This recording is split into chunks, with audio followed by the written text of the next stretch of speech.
Janeiro de 1996, uma pequena cidade no sul de Minas Gerais, no Brasil, estava prestes a se tornar o centro de um dos maiores mistérios ufológicos do planeta. Eu tô falando do ET de Varginha, que está fazendo 30 anos. O mundo ainda não sabia nada, mas supostamente os radares de NORAD, o Comando de Defesa Aeroespacial da América do Norte, detectaram um objeto não identificado entrando na atmosfera do hemisfério sul. O destino seria o interior de Minas Gerais. O governo dos Estados Unidos teria entrado em contato imediato com as autoridades brasileiras. O aviso era claro: algo estava caindo. Na madrugada de 13 de janeiro, uma semana antes do evento principal, moradores de diversas cidades do sul de Minas já relataram luzes estranhas. Mas foi na madrugada do dia 20 de janeiro que o casal de fazendeiros Eudorico e Oralinda de Freitas, em suas propriedades a 10 quilômetros do centro de Varginha, testemunhou o que a ciência oficial ignora. De acordo com seus relatos, um objeto em formato de charuto, sem janelas, cinza e silencioso, soltava uma fumaça que não subia, mas caía como um líquido denso. O gado estava em pânico, tentava pular a cerca. O que estava dentro daquela nave não era desse mundo? Estava ferido? No mesmo dia, 3 jovens estavam voltando do trabalho e passavam num terreno baldio e avistaram uma criatura que desafiava a biologia terrestre. Parecia o diabo, elas disseram. Ou seja, elas não tinham nem referência de alienígenas daquele momento. Mas o que começou como um susto de adolescentes se transformou em uma operação militar secreta, morte misteriosa e um silêncio oficial que já dura 3 décadas. Dia 20 de janeiro de 2026, completamos 30 anos do incidente de Varginha. As perguntas são mais barulhentas do que nunca. O que realmente aconteceu naquela tarde de chuva? E por que 30 anos depois o mundo ainda olha para Varginha esperando uma resposta? Vamos começar entendendo esses relatos que mudaram a história da ufologia. E quando eu falo que mudou, mudou mesmo. Isso porque geralmente quando a gente encontra pessoas que falam sobre ET de Varginha, ou a pessoa acredita fielmente na história e afirma que Varginha foi palco de uma visita de extraterrestres, ou a pessoa simplesmente ironiza o caso e fala que não passa de uma teoria da conspiração que a mídia criou. Mas enfim, segundo os relatos, às 8 horas da manhã daquele dia, o Corpo de Bombeiro de Varginha recebeu uma ligação anônima informando sobre um animal estranho, isso no bairro Andere. Só que quando os bombeiros chegaram ao local, eles se depararam com algo que possivelmente não consta em nenhum manual de zoologia. 4 bombeiros capturaram uma criatura com uma rede. Testemunhas militares afirmam que imediatamente após a captura, o comboio da ESA, a Escola de Sargentos das Armas de Três Corações, que é uma cidade ali na Redondeza, que fica a 40 minutos de Varginha, chegou para assumir a custódia do ser. O comando da operação estaria a cargo do coronel Olímpio Vanderlei. Nesse mesmo dia, por volta das 15h30, sob uma tempestade torrencial, as irmãs Liliane e Valquíria Silva, junto com a amiga Kátia Xavier, estão voltando do trabalho. No terreno baldio da rua Benevenuto Braz Vieira, elas avistaram a segunda criatura. E o que as jovens afirmaram terem visto foi uma criatura que estava agachada, com os braços entre as pernas. A pele era marrom escuro, brilhante, como se estivesse coberto por um óleo, e apresentava veias salientes no pescoço e ombros. Os olhos eram enormes, vermelhos e não tinham pálpebras. Na cabeça, 3 protuberâncias ósseas como pequenos chifres. Após isso, as meninas fogem em pânico, mas ficou um rastro de um cheiro insuportável, algo entre enxofre e amônia. Segundo os relatos das jovens, era algo que parecia com produto de limpeza e carne podre. E isso ficou impregnado na memória das jovens. Elas fogem para a casa das irmãs e contam o relato à mãe, que a princípio não deu muita credibilidade à história que as meninas estavam contando. Mas mesmo assim, ela resolveu voltar ao local devido ao pânico que as meninas estavam. Chegando lá, Dona Luísa vai encontrar pegadas com 3 dedos e um cheiro insuportável de amônia que ainda estava no local, mas a criatura não estava mais lá. Só que elas não foram as únicas. Naquela mesma madrugada, como eu já citei anteriormente, o casal de fazendeiros Oralinda e Eurico de Freitas descreveram um objeto em formato de charuto emitindo uma fumaça cinza, pairando sobre o pasto por cerca de 40 minutos. E surge a pergunta: seria uma nave danificada? E o pânico não ficou apenas entre os civis. Alguns relatos de militares indicavam que o Corpo de Bombeiros e o Exército capturaram não uma, mas possivelmente duas criaturas. E as perguntas chegaram: mas onde estão os registros médicos? Onde estão as fotos, os fatos? E aí, cadê? E para onde foram as criaturas? Supostamente teriam levado elas para o Hospital Regional de Varginha. Testemunhas descrevem que uma ala inteira do Hospital de Varginha foi isolado por homens armados. O médico ortopedista que estava de plantão teria sido impedido de entrar na própria sala. Mais tarde, os seres teriam sido transferidos para o Hospital Humanitas, que possuía equipamentos mais modernos. Existem relatos de enfermeiras que preferem o anonimato até hoje, e do neurologista que acabou ficando famoso agora, o Ítalo Venturelli. Isso porque ele apareceu no documentário da Globo, O Mistério de Varginha. Ele descreveu que ao chegar no leito hospitalar estaria uma criatura que tinha um crânio alongado em formato de gota. O médico falou que tinha a pele bem clara, era bem branquinho, o que contradiz com o que as meninas falaram, que também tinha uma boca pequena e os olhos eram lilás em formato de gota. Lembrando que as meninas falaram que o olho da criatura era vermelho. Esse relato acabou sendo algo muito interessante. Isso porque se trata de uma pessoa conhecida na cidade. E aí vem um questionamento: por que ele iria mentir? Sobre algumas diferenças do relato do médico com o das meninas, alguns acreditam que poderia ser pelo fato do ser ou estar sem vida ou estar ali perto do fim.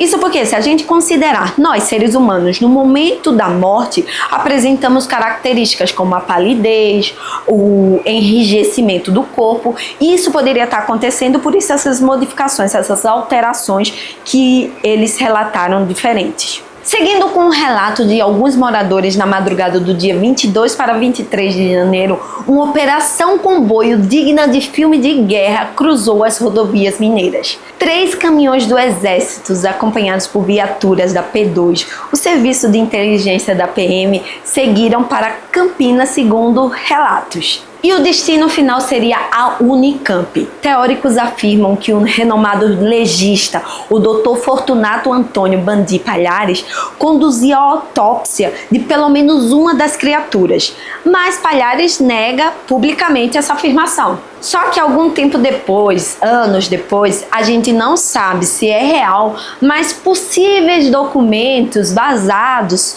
sugerem que a biologia do ser era baseada em processos químicos desconhecidos, sem um sistema digestivo visível, sugerindo que a absorção dos nutrientes poderia ocorrer pela pele dos alienígenas. Sobre a questão das supostas intervenções americanas, ufólogos como Marco Antônio Petit sustenta a afirmação que 2 aviões C-17 da Força Aérea Americana pousaram no aeroporto de Viracopos naqueles dias. Sem passar pelo registro alfandegário, eles teriam levado os restos da nave e pelo menos um daquele ser vivo para uma base aérea americana. O Brasil ele teria recebido em troca créditos em tecnologias e de satélites e coisas afins. Além de tudo isso, temos o cabo Marcos Elixerezi. Ele teria avistado a criatura tentando pular o muro e sem equipamentos de proteção, sem luvas, ele teria segurado a criatura pelo tronco e tentado colocá-la dentro da viatura. Se isso realmente aconteceu, foi um erro que custou a sua vida. E esse é um ponto que acaba deixando essa história sombria. Enquanto a cidade de Varginha começou a ser tomada por jornalistas do mundo todo, este policial de apenas 23 anos de idade começou a apresentar febre alta e dores intensas nos gânglios. Ele foi internado, seu sistema imunológico simplesmente parou de funcionar e os exames mostraram uma infecção por bactérias que deveriam ser inofensivas para o ser humano. mas que para Marco agia como um veneno letal. Uma bactéria comum que vive na pele das pessoas, enfim, somos cheios de bactérias. E que pra gente não causa nenhum mal, mas para esse jovem acabou levando a sua vida no dia 15 de fevereiro de 1996, menos de um mês do caso principal. O Exército e a PM teriam tentado esconder a causa da morte, alegando problemas cardíacos, mas o laudo oficial, que só veio a público muito tempo depois, confirmava uma falência múltipla de órgãos por um agente biológico desconhecido. Aí a gente também tem a versão do mudinho, que em 1997, o Exército apresentou sua conclusão oficial, o inquérito policial, que afirmava que as meninas não viram um ET, mas sim o senhor Luiz Antônio de Paula, conhecido como Mundinho. Ele teria problemas mentais, costumava ficar agachado e estava sujo de lama devido à chuva. Porém, em contrapartida, fica o questionamento sobre como 3 jovens que viviam no bairro e conheciam Mundinho desde a infância confundiram com uma criatura com olhos vermelhos que tinham 3 chifres na cabeça. E porque o Exército mobilizou caminhões, isolaram o hospital e envolveria um serviço de inteligência para capturar um cidadão local com deficiência? Será que a principal teoria da conspiração não é apenas sobre a existência de ETs, mas sobre o encobrimento coordenado entre o governo brasileiro e os Estados Unidos? Os fatos que os oficiais afirmaram foi que, primeiro, o Exército Brasileiro abriu uma sindicância e afirmou que a movimentação de caminhões era apenas uma manutenção em concessionária.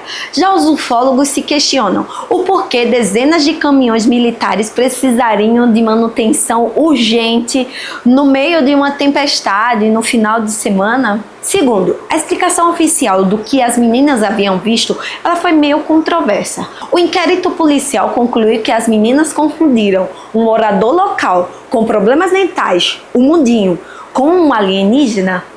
Para os ufólogos, isso é uma ofensa à inteligência das testemunhas e uma tentativa tosca de ridicularizar o caso. Terceiro, a explicação oficial da morte de Marco L. Scherezi foi que o jovem havia pego uma bactéria e morrido dessa infecção bacteriana. Se formos racionais, isso pode acontecer e o fato do caixão ser lacrado pode ser pelo risco de uma contaminação, uma mutação de uma bactéria, enfim.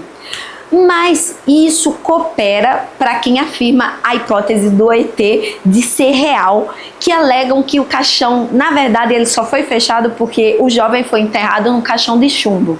3 décadas se passaram, Varginha não fugiu do estigma, ela abraçou com tudo. Hoje o ET é patrimônio cultural imaterial, existe uma rota do ET, um memorial que já recebeu a visita de mais de 100 mil pessoas e até estátua de 4 metros, inaugurada recentemente.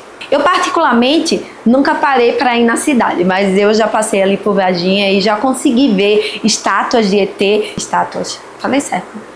E eu particularmente acho muito legal tudo isso. Só que enquanto o turismo floresce, a investigação científica patina. Em 2017, documentos aeronáuticos revelaram avistamentos na região desde a década de 70. E aí vem o questionamento, por que esconderam isso por tanto tempo? Estão alimentando a conspiração? A conspiração ela sugere que os restos da nave e as criaturas foram levadas para a Universidade de Campinas, a Unicamp, e posteriormente foram entregues aos americanos. O ufólogo Ubirajara Rodrigues, um dos pioneiros, hoje é cético por falta de provas físicas, mas outros ufólogos como Marco Antônio Petit afirma ter depoimentos de militares que afirmam a queda da aeronave. Já alguns militares falam hoje que só disseram isso naquela época porque tinha promessas de receberem alguma recompensa, algum dinheiro. Em contrapartida, Marco Antônio Petit afirma que eles receberam dinheiro atualmente para negarem os depoimentos do passado. Já as 3 jovens, que hoje são mulheres adultas, são mães, avós, continuam com o mesmo relato, sem mudar nada da história inicial. Enfim, o conflito entre a verdade oficial e o relato popular é o que mantém a história do ET de Varginha viva. São 30 anos, gerações nasceram ouvindo a história do ET de Varginha. Eu, particularmente, naquela época, tinha ali um pouco mais de 2 anos, quase 3. Se for um morador confuso, se foram militares em treinamento ou se foram visitantes de outro mundo, talvez nunca saibamos 100% da verdade. Mas uma coisa é fato: naquela tarde de janeiro de 1996, Varginha deixou de ser apenas uma cidade mineira para se tornar um símbolo universal da nossa busca pelo desconhecido. E você, acredita na versão oficial do Exército ou nos olhos vermelhos que as irmãs Silvas e sua amiga nunca conseguiram esquecer? Deixe a sua teoria nos comentários. 30 anos se passaram. Varginha hoje ostenta orgulhosamente o título de capital da ufologia. O Memorial do ET, inaugurado e ampliado, agora é um centro de estudos. Mas o mistério não é uma peça de museu. Ele está vivo nos olhos das irmãs Silvas e de Kátia, que até hoje mantém o relato. Está na dor da família de Marco, que nunca recebeu uma explicação real, e está nos arquivos classificados que o governo brasileiro se recusa a abrir totalmente. Em 2026, a pergunta não é apenas se eles estiveram aqui, mas também o que foi feito se encontraram algo. Será que o incidente de Varginha, além de um contato, foi uma operação militar que apreendeu tecnologia e biologia não humana? E você, depois desse vídeo, acredita na história que as meninas viram um mudinho? Ou que em 1996 o Brasil mudou para sempre o seu contato com os extraterrestres? Deixe seu comentário, se inscreva no canal, vem ser um curioso e nutrir a sua mente. Muito obrigada por assistir até aqui e até mais!